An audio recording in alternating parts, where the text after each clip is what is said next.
Nkwanirizaako mukwano gwange nate ku MC Uncle Bean YouTube channel. Mbebaza nnyo okuba nti mukyali bawuliriza abaffe balungi. Nyongera okuba kubiriza okwongera okusaasaanya omukutu gwaffe guno nga mugusharinga, okukomentinga, saako n'okulayikinga. Mwebale nnyo bannaffe abaguze akatabo kaffe era twongera okubakubiriza okukazigirira ne bannammwe. Basobola n'okukabuukinga nga bayita ku ssimu ya MC Uncle Bean 0750 999 886. Omulundi ogwayita twamaliriza essula yaffe esooka eyali emanyiddwa nga Nsi Yaleeta, era ne tubasuubiza nti ku mulundi guno tugenda kubaleetera essula yaffe eyokubiri mu katabo kaffe kano Fumita Emboozi akawandiikibwa Kawoya Fahad MC Uncle Bean. Wabula nga tetunaba kutandika, kansooke mbajjukizeeko we twafundiikirira essula yaffe Nsi Yaleeta esooka. Twagifundikira Nsi Yaleeta atandise ekkanisa ku Mbaata mu kifo ekiyitibwa ku Mbaata, era nga ekkanisa eyo yagituuma mu Kisampewo. Wabula nga eyamuwa ensimbi ezatandika ekkanisa eyo ye mukwano gwe Lukalambuzi eyasabiranga mu kkanisa y'Amagero, eyatunda ebbaala ye eyabeeranga ekiwaatule, bw'atyo n'amusigamu ensimbi ezo ne batandika ekkanisa. Kati olunaku olwaleero nzize nate mbasoosootolera essula yaffe ey'okubiri eyitiddwa Lubaale ku Musumba. Tulokkalire tuseeseetule. Newankubadde Nsi Yaleeta munywanyi we yamugumyanga bwe yali agenda okumuwa ensimbi ezitandika ekkanisa, kino kyamutwalira eddaaza ddamba nga yeeteekateeka. Abaalugera baalutuusa nti wotonnava toyonona mu kisulo, bw'atyo naye yayongera okuba omuwulize eri mukama we Kabwejumbira nannyini kkanisa y'Amagero. Obuwulize n'obunyiikivu bwe bwayongera okumwesigisa, anti ng'oluusi n'ennaku enkulu nga Ssekukkulu amazuukira n'olusooka omwaka ng'aweebwa omukisa n'abuulira ekigambo. Omwezi ogwakulembera alyoka asigwa okulukuka okubanga ekkanisa eyiye. Baayongera okuteesa ne munywanyi we Lukalambuzi ne baperereza ekifo mu masekkati g'ekibuga we baba basimba amakanda g'ekkanisa yaabwe. Ekifo kye baafuna ebiro ebyo waayitibwanga ku Mbaata, era tebaakaluubirizibwa kukiwangula, engeri Nsi Yaleeta gye yali afuukedde mbega wa gavumenti eyali efuga ebiseera ebyo. Yafuna abanene ne bamuyambako ne bakipangisa emyaka 2. Nga tanasimbula kigere kuva ku Magero, yagulanga ebintu kinnakimu ebikulu ennyo mu kutandika ekkanisa, gamba ng'ekituuti, obuzindaalo butuula mbaluke, engoye ez'entimbe, entebe ezituulwako ensaamusaamu, seruwale ezimukunukkira ezaali ez'okutiisatiisa endiga, kalifuuwa aleme kuwunya lutunkutunku ng'abuulira, obutambaala obw'omu ngalo obweru bettukutuku obwali obw'okusaza entuuyo, n'ensawo kyafa kirina ky'enzirugavu ey'oku mugongo. Mu mwezi ogwo mwennyini ng'ateekateeka okuzingula, mukama we yafuna olugendo lw'emitala w'amayanja gye yali ow'okumala dimansi nga 2 nnamba. Omusumba abaali eyo n'afuna essimu emukubirwa okuva ew'omuntu eyeeyanjula ng'omugoberezi we eyali awangaalira mu kibuga London, ng'amutegeeza nga bazze mu ggwanga alabikeko ku kkanisa ye ey'Amagero, aweeyo n'ekirabo kye eky'okwebaza Katonda olw'ebirungi bye yali amutuusizzaako. Olw'okuba Nsi Yaleeta yali afuuse muganzi era omwesigwa eri mukama we, omugoberezi yalagirwa ekirabo gw'aba akikwasa akageri kaali nti ye yali asigadde mu mitambo gy'ekkanisa. N'omugoberezi teyajeema. Okusinza olwaggwa ng'asisinkana Nsi Yaleeta mu yaafeesi y'omusumba mwesisinkaniranga abagenyi be eyali eberekeddwa mu bukiikakkono bw'ekkanisa. Omugoberezi ono yakwata mu ndyanga n'asokolayo ekibaasa omwali omutwalo gw'ensimbi mulamba eza $, n'amusabye azimwanjulireyo ew'omusumba omukulu ng'akomyewo ku butaka. Okumanya ono yali mukkiriza ddala, Nsi Yaleeta yakanda kumubuuza mannya ge nti oba oli awo banaamukungirizaako mu lujjudde lw'abakkiriza mu kkanisa basikirize abalala. Yamuddamu ng'amutegeeza nti teyeetaaga kukungirizibwa, teyeebazizza bantu, yeebazizza Katonda we mu kyama. Nziyaleeta olwamanya nti tewalina bujulizi bw'amannya, omugoberezi olwafuluma yafukamira amatiitiiri nga bw'atuuyanirira olw'ekitengo ky'obwalire bw'ensimbi ekyali kimukubye, anti yali tazikwatangako ez'omuwendo ogw'enkana gutyo. Yasifujjako amalusu amatonde 2 nga bw'akuba akaluulu mu ddoboozi erigonera nti, walalalala, kabwebaze, kabwebaze. Olwamaliriza teyabandaala ng'afuluma. Nemmalako gye yamalako olujja lw'ekkanisa, mpaawo yagitegeera. Bwe nkugamba nti Nsiyaleeta yaddamu okulabikako ku kkanisa eno, okuva ku olwo mba nkulimbye, anti ne mukyala we yali amaze ekiseera nga takyakuŋŋaana olwa Yegu eyali amukikijjanya. Omukulu yagenda okukomawo nga wakayita enzingu nnya, yasanga kiwandiiko nga kimutegeeza ng'omugoberezi eyajja okwebaza okuva e London bwe yaleka ekirabo kya $50 ezaali zivungisiddwamu mutwalo zisobole okuzitoya ebbaasa. Zaali mu kibaasa kya kikuusikuusi ekyali kikukuliddwa wansi w'ebitabo ku mmeeza y'omusumba. Kwaliko n'ekiwandiiko ekirala nga kimutegeeza ng'omu ku basumba be bw'asazeewo awummule emirimu gy'ekkanisa eno nti kuba yali afunye obuweereza obulala. Aba akyayisa mu kiwandiiko kino amaaso agenda okwekkaanya nga ku nkomerero yaakyo nga Nsiyaleeta yataddeko omukono. Engeri gye waaliwo abasumba abalala abaali bakyazimbibwa mu mwoyo teyasooka kukifaako nnyo, wabula be yali akyayita eby'olubalaato enkeera agenda okulaba ku TV emu ng'egguli erisomwa nti, olukala lw'abasumba abateekateeka okwekutula ku magero. Omusumba Nsiyaleeta yasoose atandise ekkanisa ku mbaata.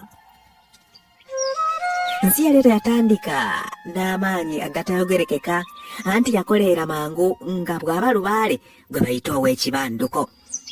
Yabandukanga mu ddoboozi lye ery'omu nnyindo, n'enjiri gye yatandisa nga tesobola butakwegombesa bulokole. Yasombola nasisi w'abantu okuva mu nzikiriza ez'enjawulo, anti yakyogeranga lunye nga bw'ali kiwanuka awanula ebirungi.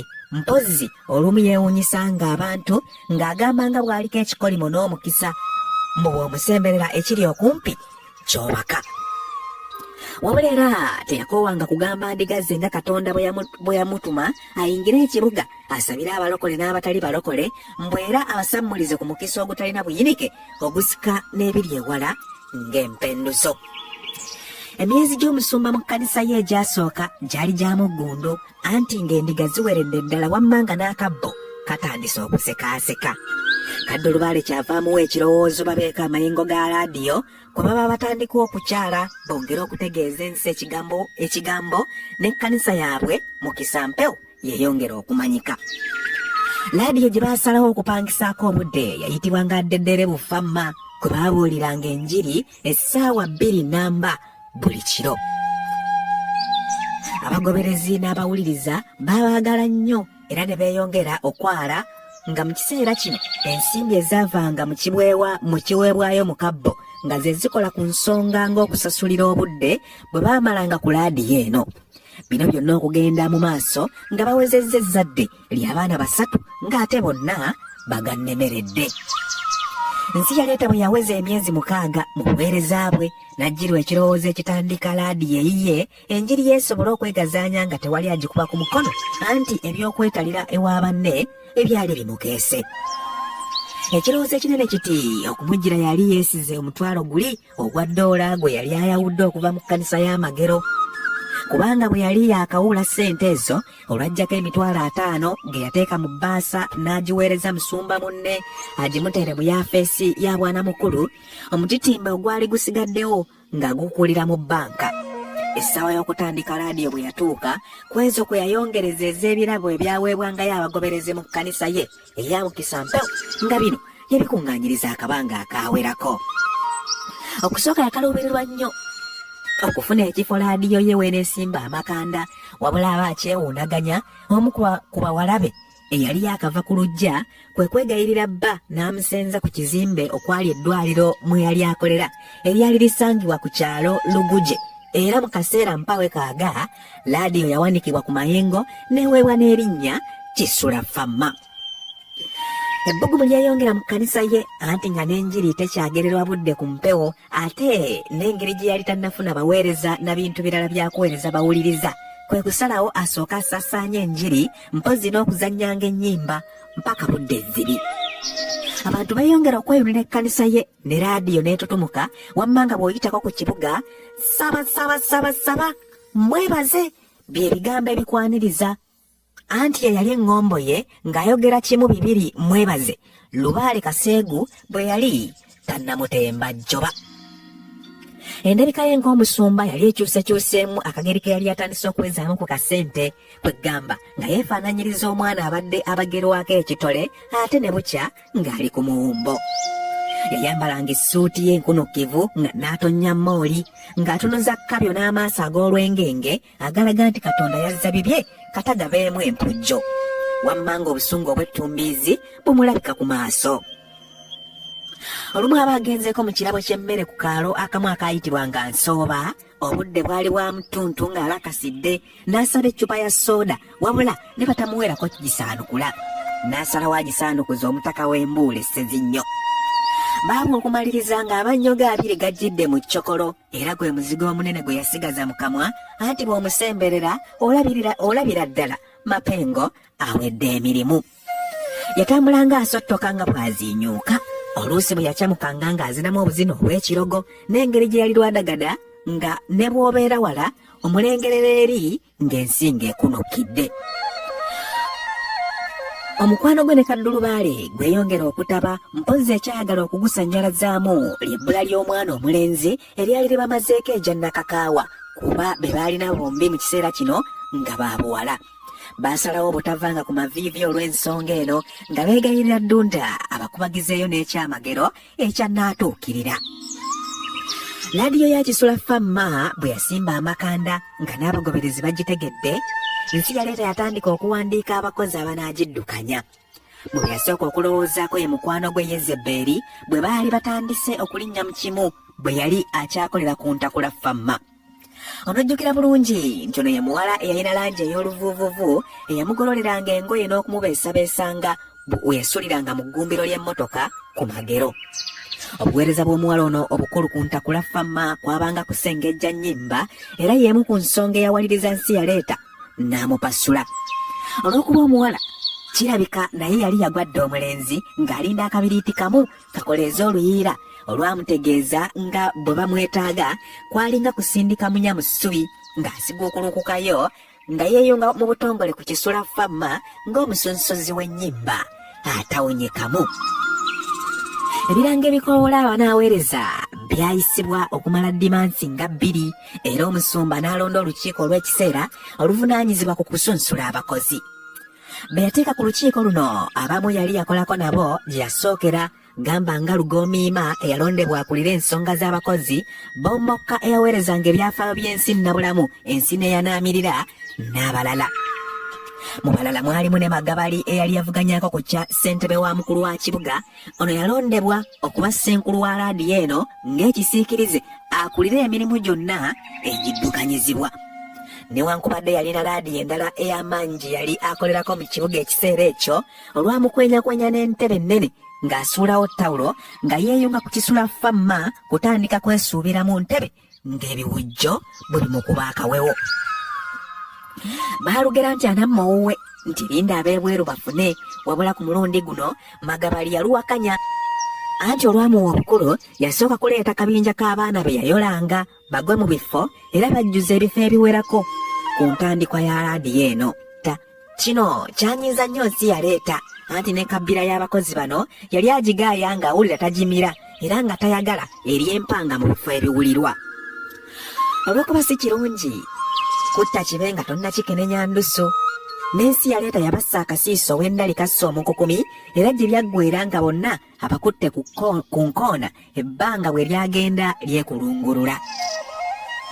Abakozi bano yabafumumulanga mu ngeri ya kikujjukujju n'alekawo bakama baabwe bokka abaali bakulemberwa Magabali wabula bonna n'abafuula bannalumansi. olw'ekitiibwa n'ettutumu lye baalina kyali kizibu okumatiza muntu nti basobola okufuulibwa bayessebo. Kino kyazuulibwa waakayita emyaka nga 6 miramba nti baafuulibwa dda bannalumansi abawedde emirimu. Omusumba ono yatandika n'enkola ebudaabuda abakozi anti ne bwe yali akyasunsula abusunsuzi abanaaweereza yatindiikangawo ebyokulya nfofoolo omwali olukambwe, amata, amenvu, emigaati, amagi ag'empogola, ebinyeebwa ebisiike eby'empeke. Wamma abajjanga okusaba emirimu baavangawo nga beekomba nga beegombye okukolerawo, mpozi be baasulanga nabo ku olwo be baakigwangako. Gwe teebereza ekintabuli ky'ebinyeebwa ebisiike n'amagi ag'empogola ng'oli n'ata akatima owunga. Olumu baba bali mu kusunsula mu bajja mwalimu evvubuka